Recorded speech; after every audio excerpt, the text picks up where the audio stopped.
মায়ের ব্যর্থতা। লটারির টিকিট কাটলাম টাকা পাওয়ার আশায়। 1 কোটি নাই বা পেলাম, কিছু তো পাবো নিশ্চয়।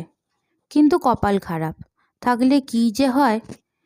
1 কোটি টাকা লাগলো না 1 নম্বর না মেলায়। আমার ভাগ্য ভগবান কি দিয়ে লিখেছে, অভাবের সংসার থেকে 30 টাকা গেছে। টাকা পেলাম না, তখন মনে হলো থাকলে ভালো হতো। টাকাটা দিয়ে মুদিখানা থেকে তেলটা কেনা হয়ে যেত। অভাবের সংসারে সমস্ত ইচ্ছা উচ্ছন্নে দিতে হয়। জানি না ভগবান খোলা পথ রেখেছে কোথায়।